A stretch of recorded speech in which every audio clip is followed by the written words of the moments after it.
married for 15 years, and we had 6 children together. And he's one of the greatest human beings, the most truly kind humans that I have ever met. And we were really good co-parents. We were really lousy at being married, like really lousy. So much so that when we finally got divorced, the kids were just like, well, yeah, of course, like, it's fine, like, it's no big deal. Like, you guys are living, even though you live in separate houses, our life is exactly the same as it was.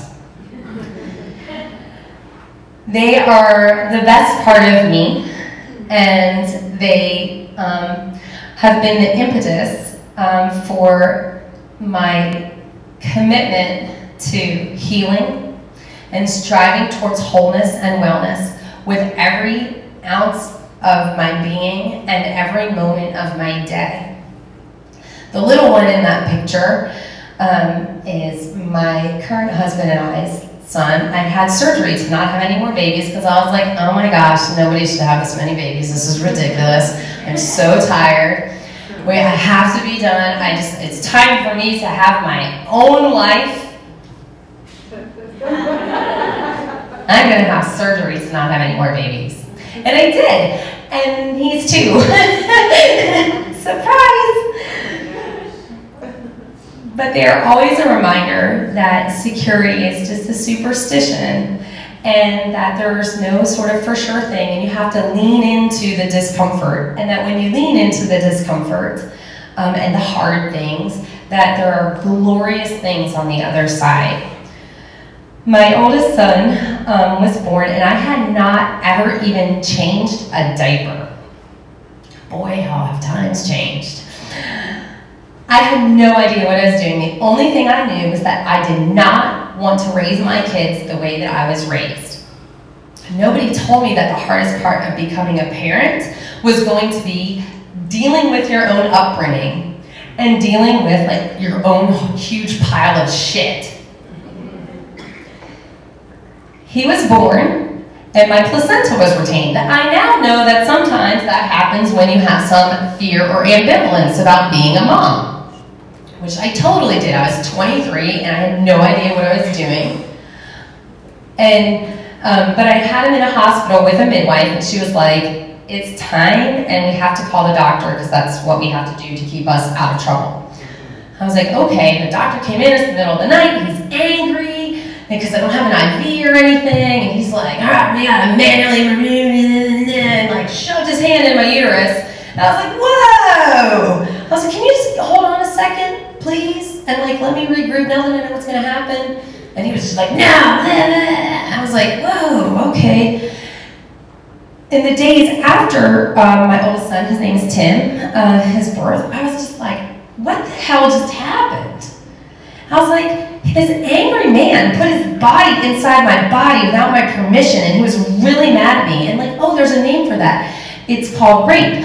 Oh, and I was raped when I was 15. That's what that was. I didn't lose my virginity. And so here I am, and I'm trying to like learn how to nurse him and like give of myself in a way that I had never given before. And the trauma is just pouring and washing over me as I'm like trying to figure out this whole like motherhood gig. And it was just so immense. It was, you know, my first bout with like huge postpartum depression and stuff, which I would later come to like understand and figure out. But it was also cathartic because I was doing it in this context of this immense love that was revolutionary in my life. I was just like, I was so like, what bad is gonna happen? Something bad clearly is gonna happen to him because this is too good. I love him too much. Like this is love, like this shouldn't really exist. But it did. And it fueled me to heal at all costs and to seek wholeness. And 20 years later, I feel like, you know, I still have healing to do, but I feel like we're well on the way, and part of the way that I was able to make good with my own healing and at the same time raising these babies was a commitment and a choice that I made to be totally transparent. I made a commitment to not try to pretend to be okay to my kids. Not to make them responsible for my not okayness, but to say, hey, I've never been a mom of 1 or 2 or 3 or 4 or 5 or 6 or 7 kids before, and I'm totally making it up as I go along. I'm not always going to be okay. Sometimes I'm going to be really not okay, and they'll tell you even now if I'm really tired or under a lot of stress that I still will flip out and yell and be awful. But I have learned the art of saying I'm sorry and accepting responsibility for my actions and owning when I have fallen short. And that imperfection that I have embraced radically has ended up yielding to an extraordinary set of human beings finding their own place of vibrancy in their own diverse culture. They just lead these extraordinary lives and are these amazing human beings. I know everybody says that, but there are enough people here that know my kids that can be like, dude, yeah, they're pretty. They're really awesome. And to me, I think they are that way because I was able to get out of the way and support them being them and whatever their definition is and their image is of them at any given moment, and support that rather than trying to impart my view and my vision of what they ought to be. But that required me really embracing brokenness and seeing that as our shared human condition. Brandon, next one.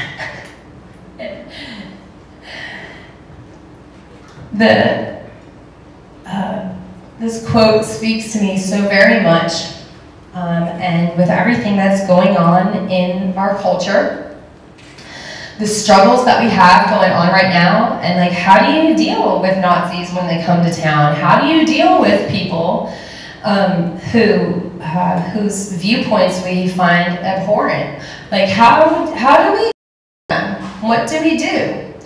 I feel like we are at a really pivotal point in our history as human beings, and that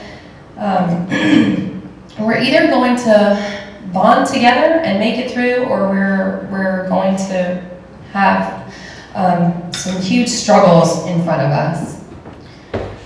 This is actually a quote of a quote. This is a quote from the author sharing a quote that a man named Paul Farmer, if you've ever read Mountains Beyond Mountains, this is an amazing man.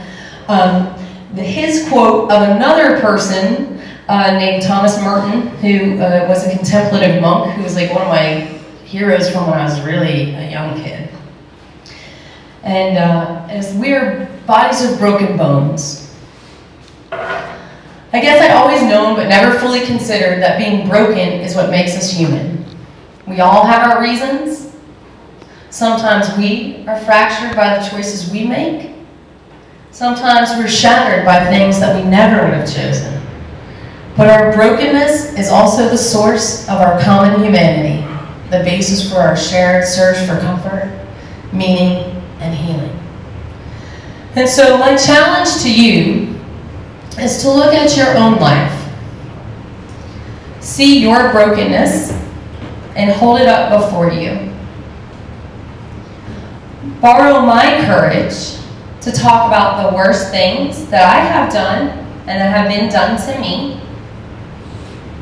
And when you are confronted with actions or people that you find abhorrent, whether in real life or online, or even just while reading a news story, lean in. Remember that they are broken too. Ask them their story. Really listen to what they have to say. Empathize with the humanity behind their hate-filled words and actions. For our humanness is what will save us, and we can all definitely do with some saving right now. Thank y'all so much for coming. Hopefully it wasn't too rambly, and the mic is open for questions, because almost always people have questions. Don't be shy. I just told you all my worstest stuff. So So if you have any questions, a lot of times people are like, well, what do you do? How did you get into like doing this? So I have a question. Sure. So you were in a Catholic school? Yes. And I know that the KKK didn't like Catholics. Do the skinheads have a thing against Catholics too? It wasn't as based around religion like that. It was a little more accepting of a broader range of people that, and even within the KKK at this point, like in the modern era, that being Catholic is not a precursor for not belonging. That was something that was, that was, a lot of it had to do with the Catholics being predominantly like Irish and Italian immigrants, and they were seen as sort of less at first, but now, up after maybe like the 1950s, that they were all really sort of accepted into the fold. So it wasn't even really a thing. And there's actually a really famous black actor who was in Oz. I can't even begin to pronounce his name. Who identifies as that he was a self-proclaimed like Nazi skinhead. When I actually entered the movement in Toledo, one of the skinheads who self-identified as Nazi was a big black man named Carlos. And there were lots of, on the periphery, there were, in all the different places I lived, there were actually like Hispanics and stuff like that. How could they do that? Well, exactly. It's a big hint that there's more than just ideology going on there. If that his explanation for it is like, oh, well, I'm like half Cherokee. And like, whatever, everyone was like, okay, you're this big dude and you'll fight with us. Okay, whatever. Like, well, let's go drink a beer. That it just wasn't a thing. That if you were just around and you were identified, that there was a lot of times that you would be accepted. And very many people that I have talked to over the years, that this was true, that this was not an exception, that throughout the country, it was not the main thing. I mean, mostly it was, angry young white males, predominantly. But it happened enough that it's very commonplace amongst those that identify as like former white supremacists. So I hope that answered your question. Propensity for random. And I now actually work for, I have done some volunteer work with Life After Hate in the past, and I work alongside Christian Picciolini, who sometime this month he'll be on 60 Minutes, and he was one of the co-founders of Life After Hate and runs Exit USA and does a lot of exit work for people disengaging from lives of hate. And I have partnered with the Institute for Strategic Dialogue and the Gen Next Foundation and the Against Violent Extremism Network, and we just did a training for the police department in Seattle. It's the first of its kind in the country, developing a strategy for intervening and preventing violent extremism in the communities, and so like that's what I do now. And I bartend here, and I run these talks, and I parent my kids, and do a bunch of random stuff. But that's that's I didn't actually like say that that's kind of like what I do now, but that's that I use my experiences and my very sort of unique skill set to try to meet people where they're at and help them know that if they're ready to disengage, that there are programs here, and that then I will help connect them with the resources that they need at any point in their journey of disengagement, and help them create a new sense of community. Like I was saying, where it's when you disengage, you have to fill it with something. And so trying to create, whether online or in a real life setting, community where they feel like they can belong and where they don't feel judged for their past. And it may be a little different from you, from what it sounded like from your story, but what is the reaction from that community when they find out that members want to leave? It can vary widely. It's one of the reasons that I feel very compelled to share my story, because I can. I have the support of my family, and I don't feel bodily threatened to share my story. All of my computers and everything are encrypted because there are like cyber attacks on people that have a higher profile in the anti-hate community. So I try to make sure that I rotate my passwords and stuff like that. For some people, they are bodily threatened. Their families are threatened, or there's violence that can often be a very real threat for people. And in those cases, if we are helping them disengage, it's crucial to help them get to a safe place, to get them to safety, and anyone that is their loved one, to get them to like a safe place. As obviously, like, your personal safety is the number one concern, and it can vary. It can vary. Depending on the really like hyper local politics of a particular hate organization, and how much of a physical threat that there is for that person. A lot of people disengage more gradually. A lot of it isn't like, I'm coming in and I'm gonna save you from this hate group, and we're gonna, a lot of it is, hey, I see that you are like having some questions about this. I'm here if you want to talk, and I totally understand where you're coming from. And 6 months later, you get an email like, oh, hey, thanks for that email, or whatever.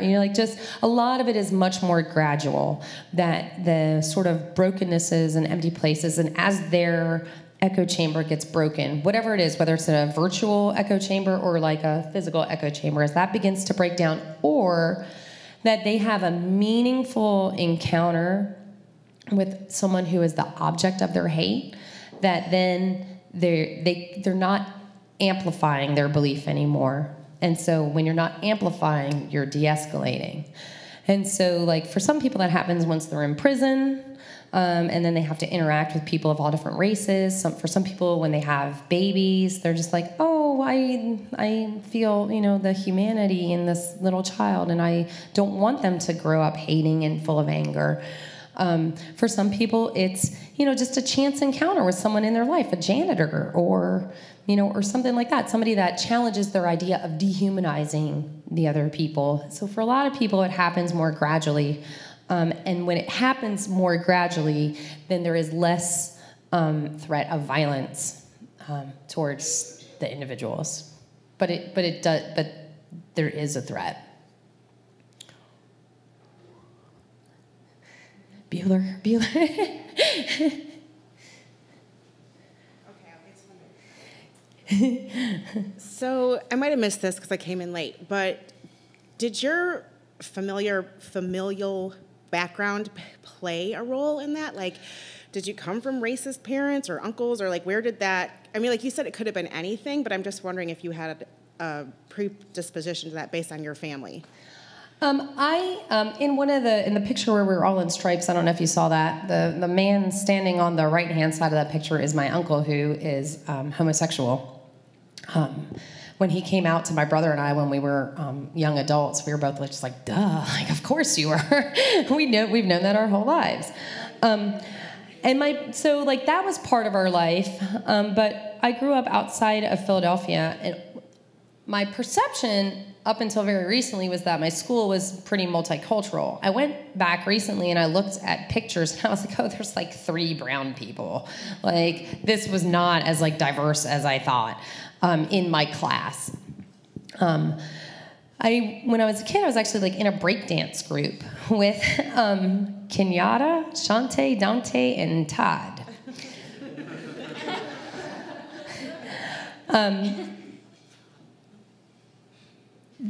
The idea of judging someone by their race was not part of my thinking. However, it was definitely part of the fabric of society and my family in the way that it is still for so many people. Where if you asked my parents if they were racist, they would be like, no. But if they got cut off in traffic, then N-words would be flying, and if, God forbid, any Puerto Ricans would move into their grandparents' neighborhood, the property values were gonna plummet, and it was okay to make jokes about Jews, and that it was like, as long as it was a joke, it was okay, and as long as you were talking about the value of property, it was okay. But if you confronted them, and was just like, dude, that's racist, and which are conversations I have with my parents now, and it's like, that's racist. My kids will be like, Grandma, you can't say that, and they're, and so they weren't aware of their racial biases, but they were definitely there. But they were not, in my case, it was not something like, I didn't come from the legacy of the Klan or anything like that. I didn't come from an overtly racist or anti-Semitic background. I got more questions. Sure. Okay, you said it takes the people a while to de-escalate. Mm-hmm. Have you, in your experience, noticed people, and maybe because of the climate that we're in, or if this is a thing, I don't know, becoming more racist later in life? They were very liberal or thought a certain way or cried at Obama's inauguration, and all of a sudden they're Trump lovers. Because that's happened to people in my family, and I'm just wondering if you've seen that. What's going on? Yeah, what's going on? The trend, the demographics don't show that as a huge trend. Primarily the uptick has been in young people, and I think with a lot of the older people, because people are like, wow, racism is on the rise, and I don't believe that that's actually true. I believe that it's just people who feel emboldened to express things that they've always felt because of the climate in which we find ourselves politically, and so where the cultural norm was just like, dude, diversity. This is what we're doing, and this is the direction that we're moving in as a culture. You can't say that anymore. That people read the Twitter feed and are just like, oh, well, there's a white supremacist who's the chief of staff right now. We can maybe say this now. And they do, and they get away with it. And coming from the White House and the White House staff right now, there's lots of code language that the people who are already inclined to racist beliefs, they totally understand. One of the first things that Trump did was on Holocaust Remembrance Day, the press release that he put out mentioned nothing about the Jews, which to most average everyday Americans are just like, yeah, well, lots of people died, it's not that big of a deal. But it's code, because Holocaust deniers and the whole culture of people who deny the Holocaust, that's one of their big arguing points, that they're just like, well, there was a lot of people died during World War II, not just the Jews, so we won't specifically say the Jews. And so the people that are already inclined towards those beliefs totally know what that's about. It leaves also it leaves Trump with plausible deniability, so that people can just be like, oh, he just whatever, he didn't know or whatever. But people like me that are on the other side that are virulently combating hate are like, whoa. And the people that are already inclined to those beliefs are like, yeah. And so they feel emboldened. And so the people that are already kind of anti-establishment or whatever, that they feel really empowered. And they feel like, finally, I get to be this, finally it's okay to be white in America again, or whatever, because we struggle so deeply with meaningful conversations about race. And so I think some of the older generation is that, where it's like they feel empowered to express views that they've always held. And then the younger people coming up, like there's a whole, if you look at the struggle for racial identity and meaning, and you view it through the lens of like they're looking for a sense of community, identity, purpose, and value in their lives, it begins to make a lot more sense. It's always going to be a movement full of young people. Any hate group, any extremist movement is always going to be predominantly made up of, people like the Faces in Charlottesville. I was like, no, that's like, of course that's who. They're 19, 20, and 21-year-olds. Of course that's who it's going to be. They don't have all of their brain yet. They don't really understand the long-term consequences. The one kid who's there who's like, I didn't know that people would like say bad things about me. Like, I'm like, dude, I feel you. I know you didn't. You know why? Because you don't have all of your frontal lobe. Like, and you really, really didn't understand the long-term consequences of your actions. It doesn't excuse them, and it doesn't mean that your actions didn't hurt other people. But I get it for you. I get that you didn't understand those consequences. And so for some of them, for some of the young people, they're sort of like trying on an ideology that feels empowered and gives them a sense of community and identity and belonging. Just because there's a lot of factors that are feeding into that. The kids that are coming up out of school now, like they're coming into adulthood with huge amounts of debt, with an education that doesn't serve an economy that we have anymore. There's a lot of like hopelessness that's just part and parcel with like coming of age in America right now. And so I understand that, that the uptick with that is happening. And then just the sense of empowerment to express what's always been there. Hopefully that answered your question. That was a really long-winded answer.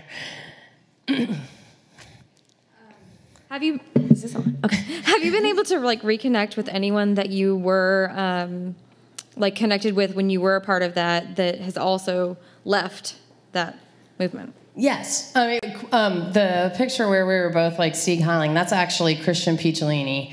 And he and I had known each other. I had been going out with a friend and neighbor of his, and I went up. His mom like was so Italian, she didn't even like speak English, and I showed up there Thanksgiving night, and she was just like, no. and she was like, she wouldn't even feed me. I was not allowed in her house. And so I ended up like living with Christian at his house since my boyfriend's mom wouldn't let me even in her house. And so he and I ended up reconnecting. He was actually fundraising for a book that he wrote, Romantic Violence, which his new book coming out is a reworking of.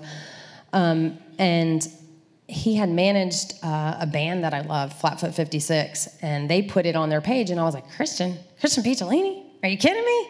Like, I was like, is this you? He's like, dude, yeah. And so we reconnected. And then there have been a couple other people that I've reconnected with. I was in New York City doing a talk at Friends Seminary in Manhattan, and one of the teachers that was there actually grew up and was like in the punk scene in Toledo, and she was just like, oh, did you know Carlos? I was like, yeah, I know Carlos. And she was like, who were you going? I was like, yeah, I was going out with Joe. And she was like, yeah, oh, and his sister. And so that was really like, I was like, wow, that's really weird. And she's like, that's amazing. Like, and there have been a handful of other people just sort of like on the periphery from that time that we've reconnected. And people kind of come out of the woodwork too, like when things like Charlottesville happen, that there's and as more incidents happen in our culture, that the people that maybe have stayed silent, that have a past similar to mine, that they feel a responsibility to come forward and do what they can to help, since we inflicted this hurt and this pain on other people, that part of healing is trying to make amends. And so people have like there have been a handful. I wish there were more, and that the stories all had happy endings. Some of them do not have happy endings. A lot of them have jail and death as the end. And it's not a good ending. Yes. Thank you all so much for asking questions. And even like if I stop talking and then you see me later, like please reach out and talk with me. I was wondering, what do you do, or like what helped with the guilt? And like I could just imagine feeling just like paralyzed by the enormity of one's past, and like how you dealt with that. That is a fantastic question, because a lot of my colleagues, I suspect, are very guilt-driven. That they kind of are like, I will never be cleansed from this. I have to work harder than the hardest human to like make this better. And not that that's not a worthy endeavor, but I don't know that it's necessarily. They're never going to exercise this as part of their past. The answer for me is maybe a little complicated. For part of my time as a young mom, I was very devoutly Catholic, and a lot of my moral life, even though I don't self-identify as Catholic at this point, a lot of my moral life was really informed by that. And one of the things that I have had to wrestle with my whole life, and especially post, white supremacist skinhead life, is a sense of feeling unlovable and unworthy of love. It was within the Catholic moral life where I started to have to come to terms with the fact that that maybe I'm inherently lovable, and it doesn't matter what I do. Then that doesn't really affect whether I am or am not lovable. But I wasn't convinced. It took me a very, very long time. Actually, the way that I think I finally was able to be free, and why I feel like I able to be effective at what I do, because I have a sense of where I end and where other people begin, actually happened in the storage room here in this building. And my oldest son was here helping me, and I was closing up after a shift. He was 18, and he was just helping me line trash cans. And I was like, I was like, I hope that if you make that choice, if you're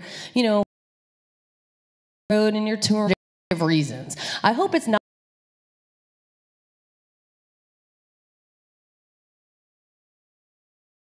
Don't you get it?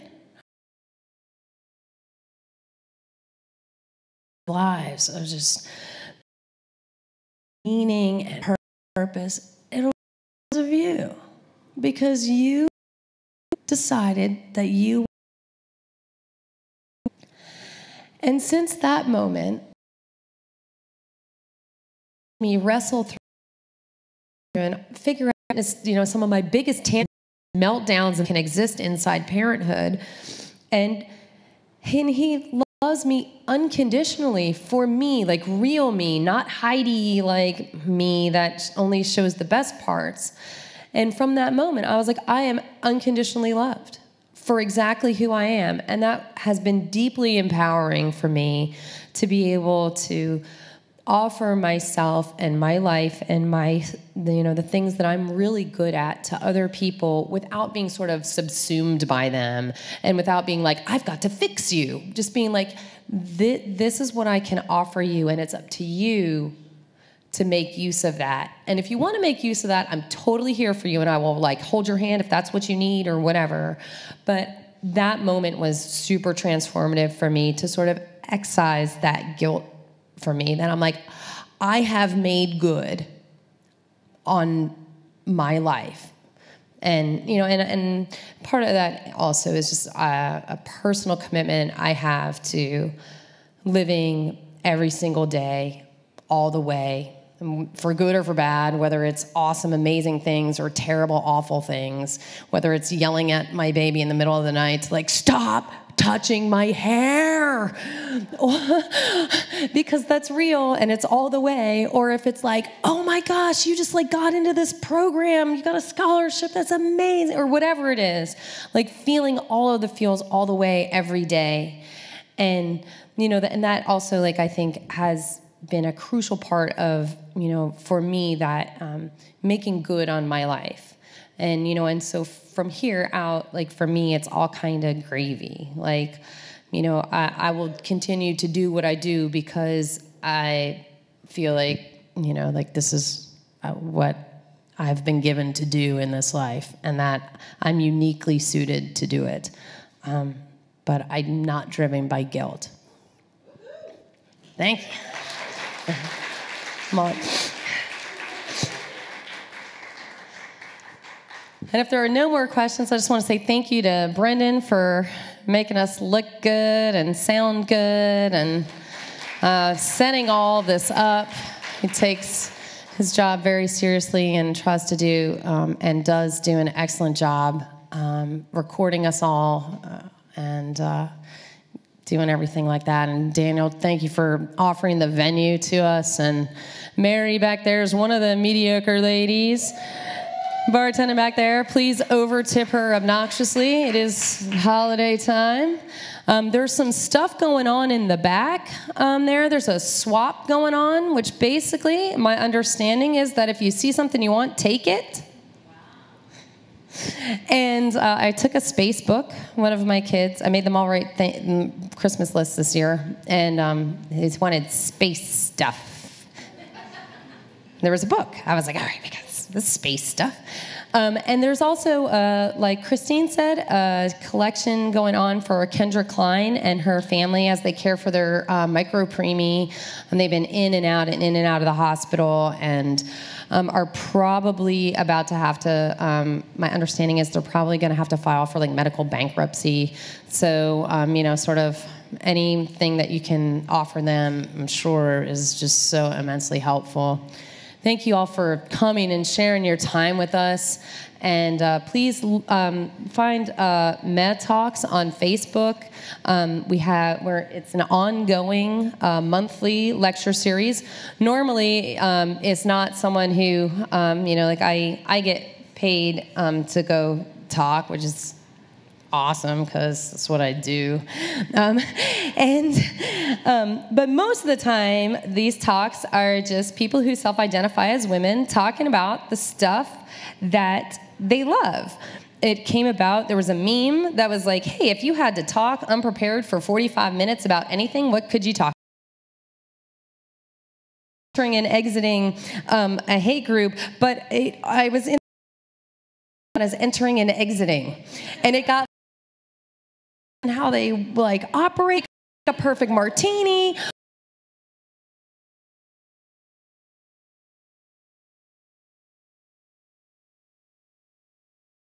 All these amazing women speak, and if you have anything that moves you, please see me and we'll get you on up here, and please feel free to join us.